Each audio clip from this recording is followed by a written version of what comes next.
I think it makes me feel like all these addictions and urges that I have are not my fault.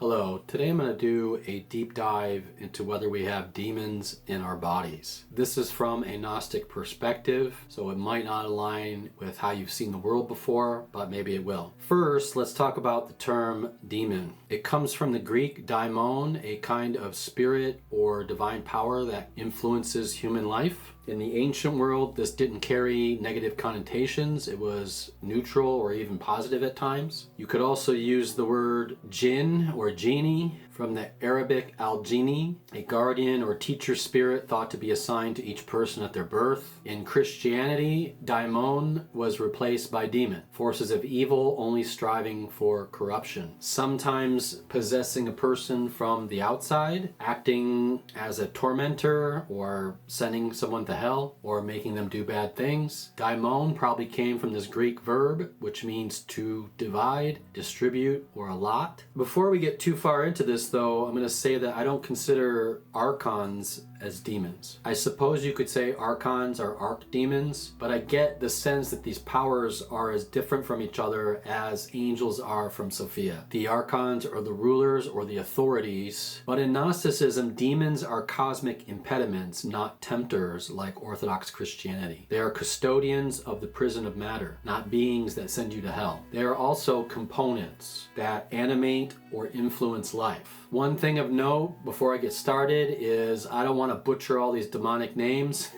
So I will be putting them on the screen where applicable, but I'm just going to skip over pronouncing them because they're just too hard. And I don't really want to be saying their names. But let's get into it. I'm going to start with demons from the Apocryphon of John. So I have an in-depth video on this text in my insider circle. The link is above if you want to know more about it. But here I'm just going to focus on one part, and that is how the human body has been formulated. Before this section, there are 5 other sections that talk about the creation of the universe, the origin of reality, primary structures of the divine mind, secondary structures of the divine mind, tertiary structures of the divine mind, a crisis that became the world. If you want to know more about this, like I said, go to my other video. Summing it up, it's just about the monad having emanations, and then Sophia's fall and the error of the demiurge. Briefly, I'm going to do a summation of the archonic powers because the demons stem from those, the fashioning of this world. So the demiurge begot ruling authorities, exousia, modeling them on the incorruptible realms and emanations from above in the divine mind. There are 7 planetary archons. I'll put them on the screen. I also should note that they sometimes have different names in other systems. The first 7 rulers reign in the 7 spheres of heaven above us. These are the 7 days of the week. These authorities rule our world under Yaldabaoth, the demiurge. Then there are 5 more underneath them. I will put them on the screen. These 5 rulers reign in the 5 depths of the abyss. We're in the abyss, cast down. These are the 5 elements. All of these archons created 365 demons. These demons are components in our bodies, the construction of the human body. So the 7 powers began to work.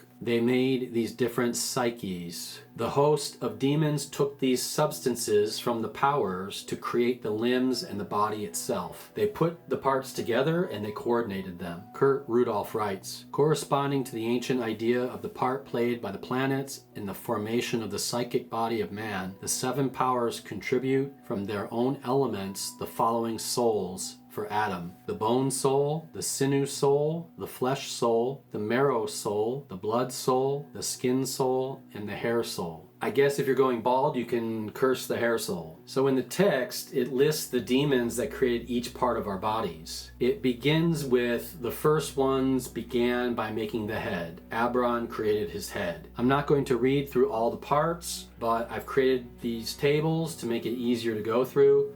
And if you want to look back at these at a later time, you can do that. But as you can see, it is very, very detailed, and they basically cover every part of the body. I tried to find etymologies for these names, but it was quite difficult, almost impossible. And I gave up at a certain point. In some cases, I believe these might be names of power meant for vibrating and ritual, or they might have numerical significance, although there are some language remnants. I'll show a few on the screen, but I'm not going to bore you with all of them. There are too many. But here are just a few to give you an idea. Now, these are just theories. I don't know this for sure, but it does make sense if you look at the words. But as you can see, there are some interesting connections here. Unfortunately, there's a lot of these words that I couldn't find anything on. I don't know if they used part from Greek or what they did, but I spent many hours trying to find information on this and I was getting nowhere. I couldn't seem to find any academic interest in this, which I find a little bit strange. I mean, when you really do a deep dive into Gnosticism on the internet, you start noticing that most of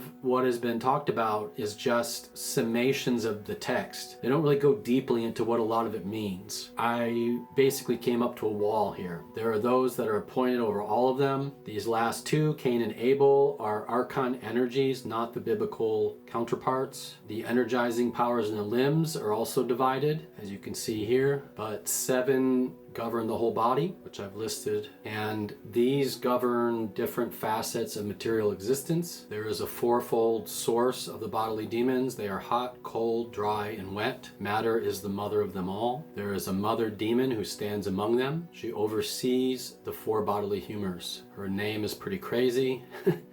She is unlimited, she mixes with all of them, she is matter, and they are nourished by her. Then there are the 4 chief demons associated with pleasure, desire, distress, and fear, and they have a different mother. Out of these 4 demons come our passions. The first is from distress, the second is from pleasure, the third is from desire, and the fourth is from fear, and these make up the 7 senses. So as you can see, it's all pretty detailed and a little bit crazy. This is the total number of the demons, 365. They work together to complete part by part the psychical and the material body. There are even more of them in charge of other passions that I didn't tell you about. If you want to know more about them, you will find the information in the book of Zoroaster. So it's unclear if the writer is talking about the Avesta or another book, whether this other book is lost or whatever, but in the Avesta they're called devas, and that translates to gods to be rejected. Anyway, after that, some other things happen in the creation. Yaldabaoth's servants and his demons work together to build the human psychic body. For a long time, it lay inanimate, unable to move. But Yaldabaoth's mother, Sophia, seeing the powers she had given him, sought to reclaim it. She appealed to the most merciful, the mother, father of everything, for help. Through deception, Yaldabaoth sent down 5 lights in the forms of his principal advisors, the Archons of the Abyss. They instructed him to breathe some of his spirit into the human form. Unknowingly,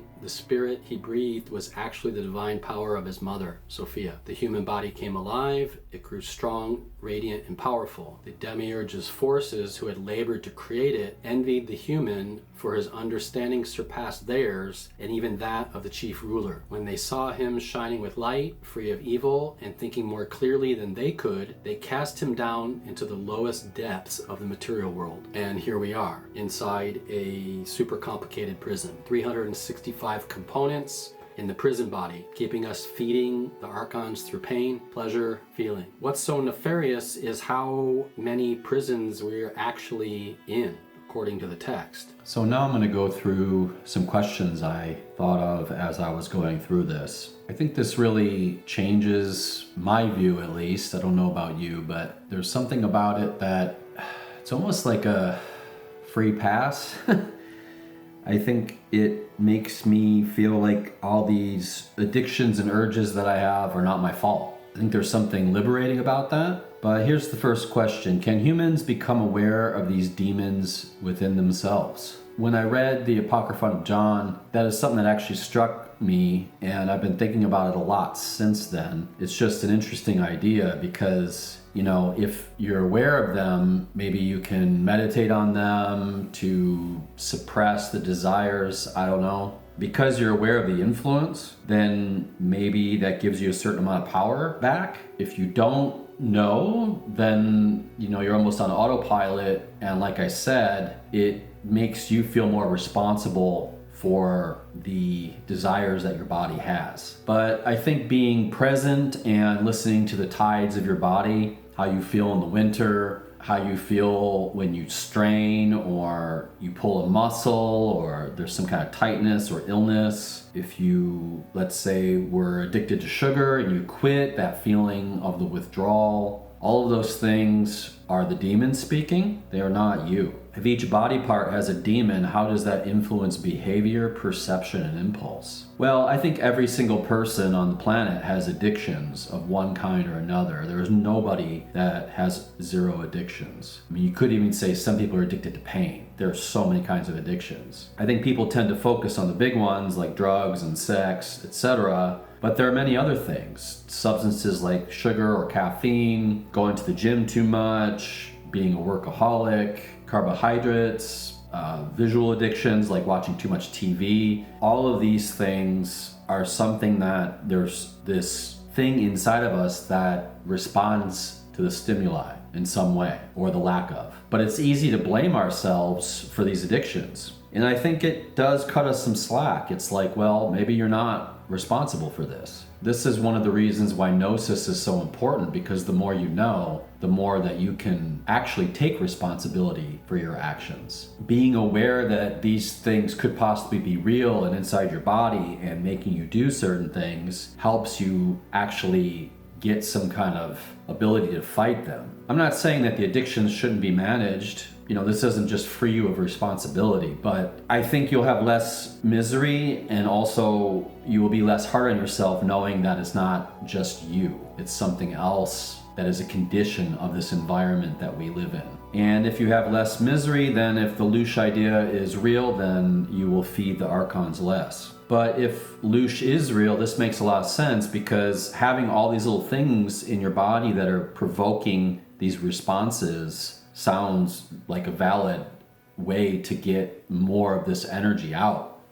How do the passions, pleasure, desire, distress, fear emerge from these bodily demons? Well, I think observing the impulses becomes important here, recognizing the patterns of fear, desire, or pride, how these things settle in the body, realizing that these are shaped by the material powers rather than purely being you. I know pain hurts, but observing the pain, trying to see these things as like an inflaming of your material form to cause more misery. I think people tend to ultra focus on their illnesses, which in turn often makes them worse, which goes into this idea of obsession or neurosis. So just recognizing that these things were not brought on by you is a big deal, I think. Even when people eat unhealthy, it can be blamed on these forces inside craving these negative things, these things that will hurt your body to produce more Loosh. Is liberation from these bodily demons purely spiritual, or does it involve the body as well? I think what this is it requires awareness of how the body is used. It requires restraint, conscious integration. The body is not evil per se, but it's the medium in which the demons gain control. The more optimal that your body runs, the more optimal machine, the easier your life will be. This is a sort of portable prison. If you look at it as a container, a vehicle, if it's broken down and it's not working, the harder your life's going to be. But if it's at optimal functioning, it makes your life easier. If you allow these demons to have complete control of you, then you fall into obesity or some kind of lesser functioning. So in some ways, optimizing, balancing, these things ensure that the body works at its best to avoid the misery until you're lucky enough to leave this place. Lastly, how might this model of internal demons relate to modern psychology or psychosomatic concepts? Well, the four chief demons, pleasure, desire, distress, and fear, they are tied to anxiety, anger, reward seeking, many other things, and they shape our perception and decision making. Like psychosomatic effects produce different sensations, some kind of tensions or illnesses. Just being more aware can probably make a lot of difference in your life. They say to fix a problem, you need to identify it first, and I think this lays it out. I don't know, just thinking about this a lot, I think this is very liberating. I mean, how many times have you berated yourself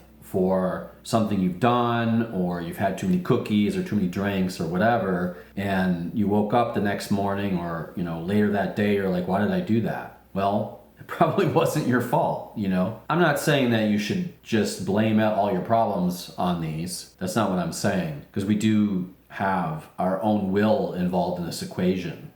You could have pain, but if your will is strong, you can overcome the pain, right? So it's that kind of thing, but it is something to think about. Anyway, I'll leave you with this quote from the Buddha, which I think is very applicable. It is better to conquer yourself than to win 1,000 battles. Then the victory is yours. It cannot be taken from you, not by angels or demons, heaven or hell. That's all I got for this one. If you have anything to add or you have any insights about this, you can post those below. But that's it. Take care. Have a good day.